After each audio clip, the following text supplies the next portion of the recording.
सिया के राम कौन हैं? हेलो फ्रेंड्स, मर्यादा पुरुषोत्तम भगवान राम को तो सभी जानते हैं, जिन्होंने एक बार कुल की प्रतिष्ठा के लिए देवी सीता की अग्नि परीक्षा ले ली और फिर दूसरी बार मात्र अयोध्या की प्रजा के संतोष के लिए राजधर्म से विवश होकर कुल की मर्यादा के लिए देवी सीता का त्याग ही कर दिया। जब अग्नि परीक्षा ही ले ली थी, अग्निदेव ने स्वयं कहा कि आपकी सीता परम पवित्र हैं, तो सीता परित्याग क्यों हुआ? क्या जो ग्रंथों के बनाए हुए हैं, समाज की मान्यताओं के बनाए हुए हैं, वही सिया के राम हैं, या सिया के राम कोई और ही हैं? वास्तव में जो राम किताबों में हैं, कहानियों में हैं, समाज की धारणा में हैं, वो सिया के राम नहीं हैं। सिया के राम वो हैं जिनका चरित्र, जिनकी जीवन गाथा अपने आप में देवी सीता के प्रति उनके संपूर्ण समर्पण को व्यक्त करती है। आइए जानते हैं कि सिया के राम कौन हैं। सर्वप्रथम राजा जनक की पुष्प वाटिका में चलते हैं। वहीं तो देवी सीता को राम ने प्रथम बार देखा था और प्रथम दृष्टि में ही राम ने कुछ अलौकिक जाना जो पहले कभी नहीं जाना था। सीता में उन्हें स्वयं की अनुभूति हुई, होती भी क्यों नहीं। राम शिव थे तो सीता उनकी शक्ति। अब राम के लिए ये परम आवश्यक हो गया कि वो देवी सीता को प्राप्त कर लें और भाग्य ने उनका पूरा साथ दिया। राजा जनक की आयोजित स्वयंवर सभा में कोई भी स्वयंवर की शर्त अनुसार भगवान शिव का धनुष नहीं उठा पाया और फिर वो हुआ जिसकी आशा, अभिलाषा, आकांक्षा देवी सीता को थी। ऋषि विश्वामित्र की आज्ञा से राम ने न केवल धनुष उठाया, बल्कि उनके पौरुष के आगे धनुष इतना कमजोर सिद्ध हुआ कि हाथ में लेने मात्र से प्रत्यंचा चढ़ाते ही टूट गया। राम की न तो कहानी ही सरल है, न जीवन ही। माता को पिता के दिए वचनों की मर्यादा को निभाने के लिए राम ने राज सिंहासन के स्थान पर वनवास स्वीकार किया। बहुत प्रकार से राम ने देवी सीता को वन के कष्टों का वर्णन करके वन ना जाने के लिए समझाया, पर सीता के राम के वियोग के कष्ट को ना सह पाने के कारण उन्हें सीता को साथ ले जाना पड़ा।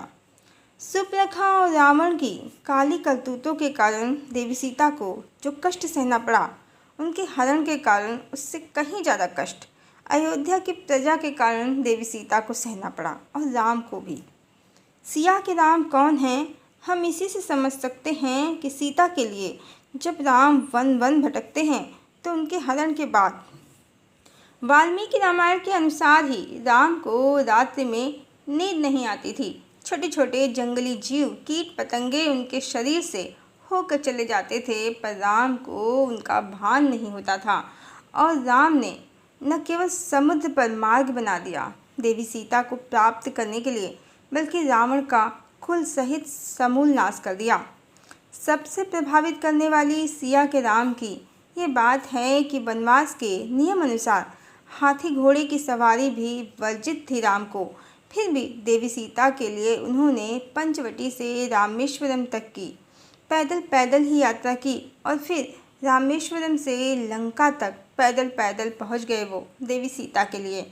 और वो राम जो देवी सीता को अत्यंत कोमल जानते हैं, जो किसी को भी कठोर वचन कभी नहीं बोलते हैं, वनवास मिलने पर भी न तो देवी कैकेयी को गलत कहते हैं, न राजा दशरथ को।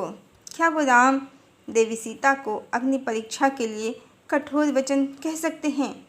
ग्रंथों के अनुसार ये राम के वचन हैं देवी सीता के लिए कि क्या कोई अच्छे वंश में जन्मा तेजस्वी पुरुष ऐसी नारी को जो दूसरे के घर रहकर आई हो ग्रहण करेगा। ये कठोर वचन राम के चरित्र के विपरीत हैं, कारण राम तो स्वयं ही उन्हें प्राप्त करने के लिए रावण से युद्ध करते हैं, फिर वो ऐसा क्यों कहेंगे? जहाँ तक अग्नि परीक्षा की बात है तो ये भी भोगवादियों की एक चाल है, देवी सीता के बहाने से स्त्रियों के अधिकारों को छीनने की। कारण कि ये तो पूर्णतया तय है कि अग्नि का स्वभाव है दहन करना, भस्म करना। कोई भी स्त्री कितनी भी पवित्र हो, अग्नि में तो भस्म हो ही जाएगी। इसी कारण भगवान राम के बहाने से भोगवादियों ने समूची स्त्री जाति को इस अग्नि परीक्षा के जाल में फंसा दिया कि स्त्री कभी स्वयं को निर्दोष साबित न कर सके और पुरुषों की कुदृष्टि का शिकार होती रहे। जहाँ तक राम की बात है तो कोई अग्नि परीक्षा नहीं हुई थी देवी सीता की। अग्नि परीक्षा जैसी कोई भी प्रथा शास्त्रों में कभी भी प्रचलन में नहीं थी जो राम अग्नि परीक्षा ले लेते देवी सीता की। राम तो वो हैं जो सीता के पाँव में एक कंकड़ भी नहीं सह सकते, वो उन्हें पवित्रता प्रमाणित करने के लिए अग्नि में झोंक देंगे।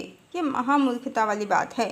ये सती प्रथा, अग्नि परीक्षा सब भोगवादियों के रचे जाल हैं, मात्र स्त्रियों का शोषण करने के लिए, अन्य कुछ नहीं।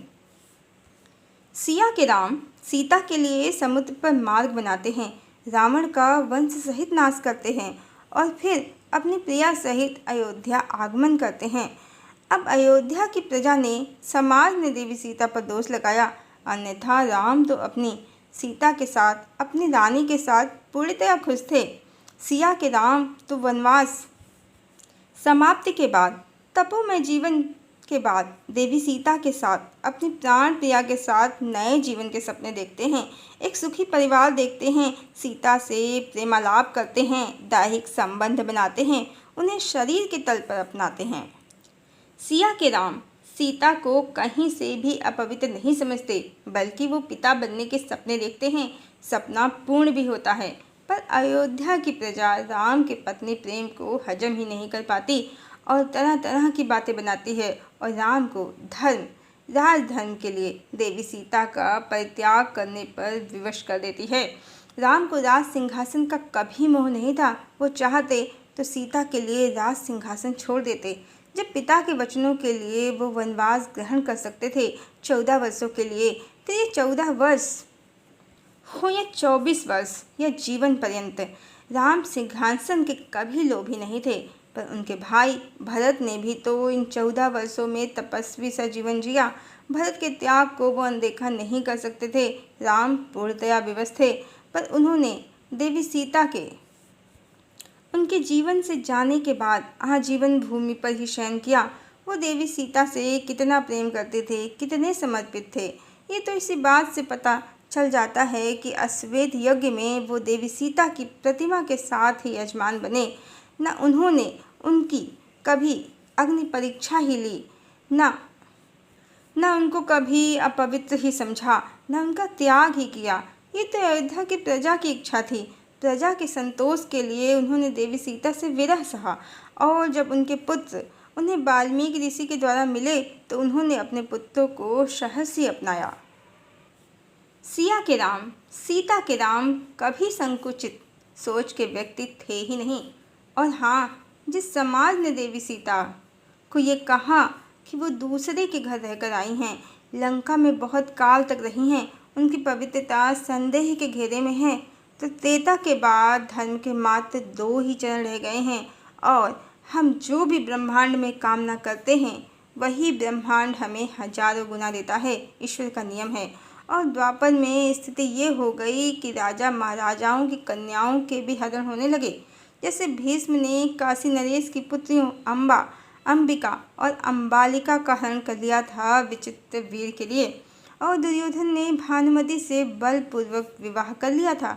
ऐसे अनेकों विवाह उस युग में हुए और देवी द्रौपदी के चीरहरण का प्रयास उनके वयोवृद्ध ज्येष्ठ जनों के आगे हुआ। दुशासन और दुर्योधन ने उन पर कुदृष्टि डाली। देवी द्रौपदी राजपुत्री थीं और राजवधू भी, इंद्रप्रस्थ की महारानी थी वो, पर उनकी सुरक्षा उनके ही परिवार और राजमहल में खतरे में आ गई। और आज कलयुग में क्या हो रहा है? स्त्री और पुरुष दोनों ही बृहत्तर संबंधों और अनेक संबंधों में लिप्त पाए जा रहे हैं। चरित्र किस चिड़िया का नाम है उन्हें पता ही नहीं। स्त्रियां राह चलते भी सुरक्षित नहीं हैं। स्त्रियों के प्रति जो अपराध होते हैं उनमें उनके ही रिश्तेदारों के नाम आते हैं, और अब तो पिता और भाई भी अपराधी मिल जाते हैं। दूसरे के घर की तो बात दूर है, स्त्रियां स्वयं के घर में भी सुरक्षित नहीं हैं। जो समाज ने देवी सीता को कहा वो हजारों गुना, हजारों नहीं बल्कि लाखों गुना पाया है। सिया के राम रावण को तो मार सकते हैं, पर समाज के अंदर जो रावण बैठा है उसे तो समाज को स्वयं ही मारना होगा। सीता परित्याग जो हुआ है वो राम की नहीं समाज की करनी है, जिसका फल समाज भुगत भी रहा है।